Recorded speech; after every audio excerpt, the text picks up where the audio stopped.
con la llamada telefónica con Darío, que está cubriendo las alternativas del Sínodo de Obispos en Roma respecto del futuro de la Iglesia Católica y la eventual decisión que pudiera tomar el Papa en este Sínodo de la Amazonia. El Sínodo de la Amazonia, convocado por el Papa Francisco, ha tenido una repercusión no solo en el ámbito italiano, sino internacional, porque como bien sabes, se trata de un evento en el que se discutieron y se llegaron a algunas conclusiones que pueden derivar en transformaciones muy profundas, por lo menos de la presencia de la Iglesia Católica en la Amazonia, compuesta por 9 países con casi 6 millones de kilómetros cuadrados, es decir, casi 3 Argentinas, y de los cuales 4,5 millones son brasileños. Y es cierto que la presencia brasileña fue la que predominó en el sínodo, que tuvo un carácter religioso, pero fundamentalmente político y geopolítico, Luis. Porque por un lado desafía algunas normas que eran tenidas como inconmovibles. La más importante de ellas, que indígenas casados u hombres casados con familia constituida puedan trabajar o obrar como si fuesen pastores, curas, diáconos en las aldeas más remotas de la Amazonia. Y esto, claro, ha suscitado un debate doctrinario dentro de la Iglesia muy enconado, y que esto ha suscitado un enfrentamiento que algunos en Roma llegan a mencionar como la amenaza de un cisma en la Iglesia Católica. Lo cierto es que cardenales importantes, uno de ellos Müller, un cardenal que llegó a ser prefecto de la doctrina de la fe, es decir, el mismo cargo que tuvo en su momento el cardenal Ratzinger, posteriormente Papa Benedicto XVI, dijo que este sínodo era una herejía y criticó durísimamente al Papa Francisco, de manera que la polémica intramuros de la Iglesia ya es pública, e incluso hubo hasta hechos de violencia o de hostilidad. Por caso, en una iglesia muy próxima al Vaticano, donde se celebraban misas con iconografía indígena, por ejemplo, una Pachamama, hubo personas que ingresaron por la noche al templo, se hicieron con esas imágenes que ellos denominan paganas y las arrojaron al río Tíber. Y esto fue divulgado en varios sitios, inclusive en algunos sitios que nosotros sabemos están directamente vinculados con grupos del bolsonarismo, del presidente brasileño Jair Bolsonaro, que hizo cuestión de expresar a través de voceros sus diferencias con el sínodo, al igual que otros líderes internacionales. Tal vez el más importante es Donald Trump. No lo hizo personalmente, pero sí a través de hombres que lo representan o que transmiten sus opiniones, como Steve Bannon, aquel que organizó la campaña electoral de Trump en 2016 y que hoy coordina una asociación, una especie de nucleamiento de fuerzas de extrema derecha, en la que están el propio Bolsonaro, en la que está Trump y también Salvini, el líder de la ultraderecha italiana, que hasta hace 2 meses fue ministro del Interior, Luis. Por lo tanto, este sínodo de obispos tiene condicionamientos políticos muy fuertes en este contexto internacional, donde parece haber un avance de la derecha y en algunos países de la extrema derecha. Definitivamente, porque además esta extrema derecha, su gran aliado es extramuros, es a través del movimiento neopentecostal, el movimiento de los nuevos evangelistas, que en Brasil ha adquirido una dimensión extraordinaria. Nosotros, antes de viajar, entrevistamos a Gilberto Carvalho, un experto en la iglesia, fue en su hora el puente entre el gobierno de Dilma Rousseff y Jorge Bergoglio, y él nos decía, siendo él católico y habiendo sido seminarista y ministro de Dilma Rousseff, que según la curva del crecimiento actual de los neopentecostales, de las sectas evangélicas en Brasil, en 2030, según esa proyección, si no se altera, habrá igual número de evangélicos que de católicos. Y esto para la Iglesia Católica sería un terremoto, porque el mayor número de fieles católicos del mundo está precisamente en Brasil, que está perdiendo un gran número de ellos que emigran a las religiones neopentecostales, que con Bolsonaro no solo adquirieron respaldo político, sino mucho respaldo financiero, Luis. Es un póker donde se juegan varias partidas simultáneas. Una dentro de la iglesia,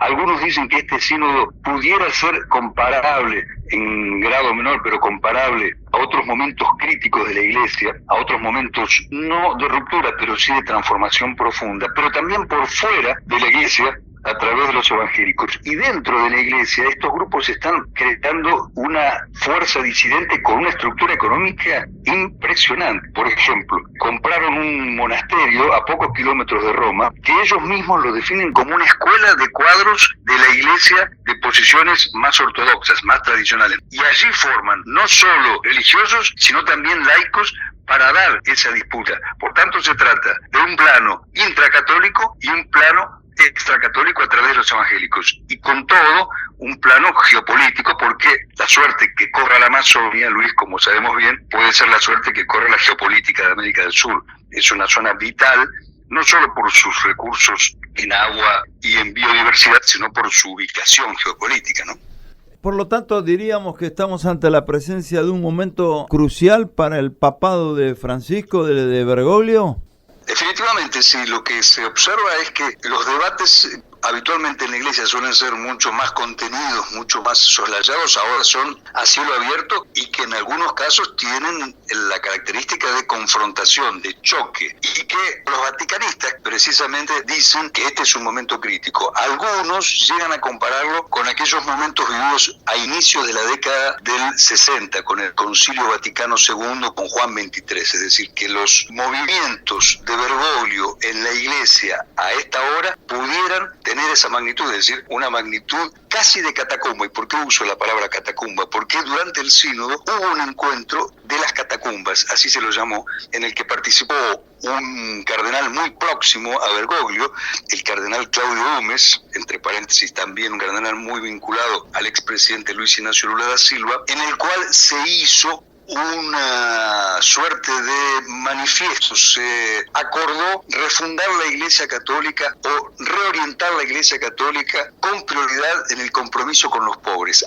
Y este encuentro, insisto, fue paralelo al sínodo, pero los vaticanistas encuentran que puede haber un vector muy importante. Habrá que aguardar finalmente si Bergoglio acoge estas recomendaciones. La más importante, insisto, es aquella de que hombres casados puedan actuar como pastores. ¿Por qué? Por una limitación que hace de la Iglesia Católica un rival muy débil frente a los evangélicos. Los evangélicos autorizan que la actividad pastoral no solamente la ejerzan hombres casados, sino también mujeres. Por tanto, esto implica tener un ejército trabajando en la Amazonia, donde ya se dice que 7 o 6 de cada 10 indígenas ya son evangélicos. Y no olvides que esto lo hacen no solo con la participación de pastores y pastoras, sino con decenas o cientos de millones de dólares de organizaciones no gubernamentales vinculados a un sector muy importante, que es el sionismo evangélico, donde se vinculan el Estado de Israel y los evangélicos de ultraderecha norteamericanos. El punto 111 del documento votado por los obispos, ¿este es el punto clave de la discusión hoy por hoy?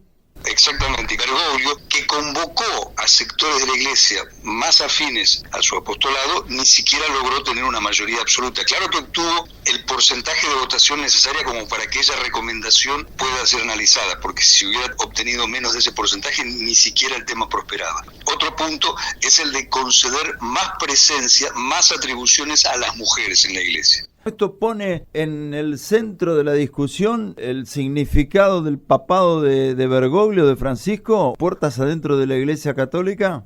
Lo que rebotaba era eso. Alguien nos decía lo siguiente, un ex senador italiano llamado Del Roio: para comprender el comportamiento, la forma en que se conduce Bergoglio, nunca hay que olvidar que él es jesuita, y los jesuitas tienen concepciones de estrategia que ninguna otra orden católica cultiva, es decir, es un hombre que da pasos estratégicos. Y si uno revisa cuáles han sido los dados por Bergoglio en los últimos años, es evidente que ninguno fue improvisado. Ten en cuenta su encíclica sobre el medio ambiente, ten en cuenta que antes de convocar este sínodo, durante 2 años hubo asambleas consultivas en los 9 países de la Amazonia, no solamente en Brasil, y que esto significó una movilización de la comunidad católica en esa región donde tantos kilómetros cuadrados son apenas habitados por 33 millones de personas, es decir, 3 Argentinas de superficie con menos población que la Argentina, lo cual significó un trabajo logístico, un trabajo de coordinación, un trabajo de comunicación, porque en la Amazonia, y esto no es menor, prácticamente no hay caminos. Los vínculos son a través de los ríos o a través de las avionetas. Por tanto, este fue un plan muy diseñado por Bergoglio tan pronto asumió el papado. No olvides que pocos meses luego de que Bergoglio fue consagrado, es decir, él fue electo en marzo del 2013, ya en julio estaba en Brasil. Es decir, la preocupación de Bergoglio por Brasil es central, quizá agravada ahora por la circunstancia política de ser gobernada por quien es gobernada, ¿no? Te mando un abrazo, pásalo bien y seguiremos en contacto, Darío. Gracias, un abrazo grandote, grandote. Hasta la próxima, Luis, un gran abrazo.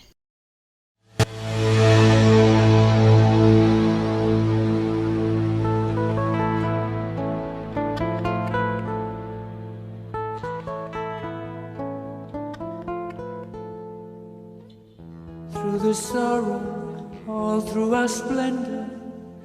Don't take offense at my innuendo.